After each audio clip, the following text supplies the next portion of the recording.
Thank you, Wes, for joining me in the Jane and Brian Williams studio today. My first question is just what was your reaction to being named the commencement speaker?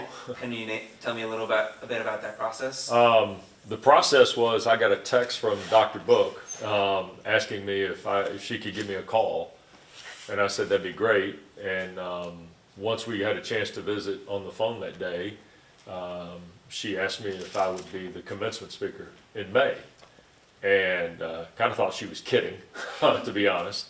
And once I realized, no, this is a serious situation, I said, I'm incredibly honored, and I am. This is, of all the things I've been blessed in my career to do, Miles, this might be the highest highlight, highest honor for me. And it gives me an opportunity to come back to campus and refamiliarize myself with not only the Elon I attended and went to school with, and the Elon I'm still connected to, but now what the real Elon is in 2024 and 2025. Mm-hmm. And going off of that, is this your kind of first return to Elon in a while? Like, how has it kind of changed? No, I'm here on an irregular basis is the way I put it, because I live outside of Atlanta, and obviously I'm traveling a lot, and I'm in North Carolina with some of the work I do in broadcasting. My brother works on campus here, obviously, and so my ability to get back to see him or connect with friends that have, coaches that have become friends, vice versa, some of the ties I have in athletics, and even to a degree with Dean Gaither in communications, I always enjoy coming back. So this is probably, since July, this is probably the fourth or fifth time I've been back to campus, but this is obviously the longest visit I've had in terms of intensity on campus and being around students and other faculty and friends of the university. What's it been like coming back in this new light? Oh, it's been great. It was fun to go to college coffee, connect with some people, meet some new people who I didn't know, and just kind of feel what the vibe of the campus is this time of year. I know coming off winter term, it's always interesting when spring semester starts again. I always remembered, 100 years ago when I was in school, how fast this seemed to move. When you came back from winter term, it felt like spring, and then there's spring break, and bang, you're, then getting ready for final exams. So I'll be interested. I'm coming back in a couple more weeks for another event, and then I'll be back again, I think, in April, briefly, over a weekend for a day. And I think by the time I come back in May for the actual commencement exercise itself, I hope to have a pretty good feel for not just what the campus goes through in this year, but also in particular what the senior class goes through, because that's the one that's graduating. Kind of going back to your time at Elon, what are some of your most memorable moments from your time at Elon? Oh gosh, as years have moved on, I feel more blessed to have been in on the ground floor of what ultimately has become School of Communications. I was in the first 4-year graduating class that communications existed in 1988. It was an idea when I arrived in the fall of '84. They awarded some degrees in '85, '86, and then '87 and '88 was really kind of the upswing of the department. And Dean Gaither's continuing a legacy of great intentional faculty and staff in communications. We didn't have a School of Communications, we didn't have a dean, but we had passionate people who were there to get us better in whatever the disciplines we chose. And it's been interesting to reflect with him earlier today about some of those alums that I was with in the late 80s and the successes they've had, not to mention the people in the early 2000s who, an Elon grad is overseeing and in charge of all baseball at ESPN.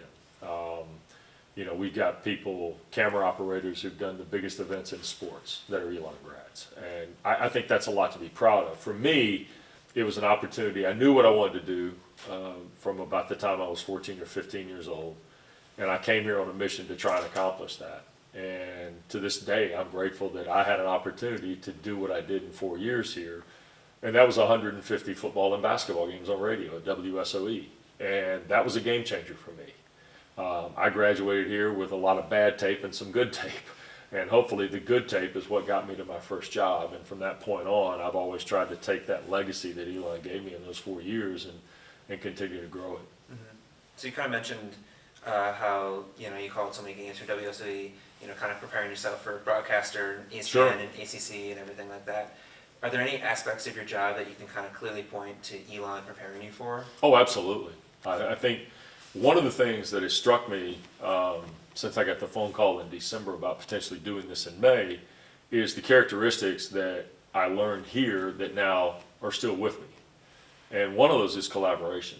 The one thing I learned in college, at least very early on, on a small scale was that you had to be a part of the team.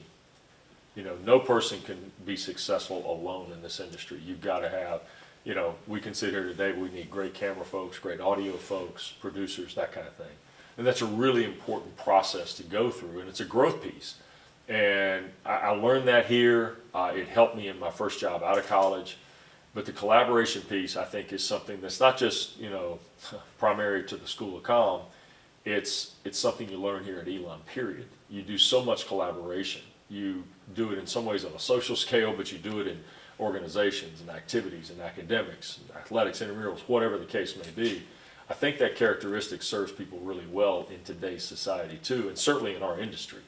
Because I think when you get out of here, you go to work, and it's a collaborative piece. I mean, every game we do is a collaboration, not just those of us on the air, but with production and cameras and things like that. And I think it's one of those things that, as I think back and getting ready to what I'm going to say in May, I think about that part as much as anything in being part of the growth I've had here in my work at Elon. And kind of about that, what you're going to say in May, what kind of lessons have you kind of learned in your career that you hope graduates will take to heart? Well, I think one of the things that'll be probably in my remarks will be, I've been very blessed in my career to see incredibly successful people achieve things in sports. I had the good fortune of calling all of Calvin Johnson's games at Georgia Tech as a college player, and obviously he was a first ballot Pro Football Hall of Famer. And Calvin Johnson was inspiring to watch play games, but he was even more inspiring and impressive to watch him practice and his philosophy in practice. The other person that impacted me in my career in terms of just his work ethic, and he was already accomplished when he had come to Atlanta to play for the Falcons, was Tony Gonzalez. And Tony Gonzalez went through a work ethic every day in practice that pretty quickly told you why he was going to be a Hall of Fame player. And some of those things I think they attracted me to those guys, not because they were good, but because of what they did to be good. And I think that's part of the lesson we have to learn here is, you know, there's an old saying that Coach Smith used to have at North Carolina, the longtime basketball coach there, that success is not a destination, it's a constant journey. And that's something that Calvin and Tony both kind of, you know, reinforced with me. And I think it's really important to remember when you leave here with a degree, you're empowered. You're empowered for success, but that success is not a finish line. You keep moving in it. And so that's part of, I think, what I'm working around to in May. And I think it's something that is really prominent here. Mm-hmm. So kind of as a broadcaster, you get to see these stories and these players. Would you say those stories kind of give you lessons to remember? Oh yeah, I think, you know, look, it's interesting. We're on the heels of the Super Bowl the other night, right? And I broadcast the Super Bowl, and everybody remembers my game because Atlanta led 28-3 in the third quarter and lost in overtime to New England. And people say, "Man, I'm sorry they didn't win the Super Bowl." Well, I am too, but I still had the experience of broadcasting a Super Bowl. And so for me, yeah, it's a disappointing loss. It's a heartbreaking loss for the franchise and the fans in the city and people connected to it. But I still had that experience. And I'm grateful for that experience, even though it didn't go my team's way or our broadcast way, right? And I think that's part of, you know, learning this industry and learning, you know, what you learn through being around those teams and players like that. Now, almost 10 years later, the guys that were a part of that team, sure, they're disappointed they didn't win, but they're grateful they had the experience of playing in the largest game in the Western Hemisphere. Mm-hmm. In May, during this commencement speech, is there like one piece of advice that you hope to give to the graduates? If there is, I haven't come up with it yet. That's part of the reason I'm here. I think it's really important that whoever's charged with giving the commencement address, I think, number one, you want to be brief.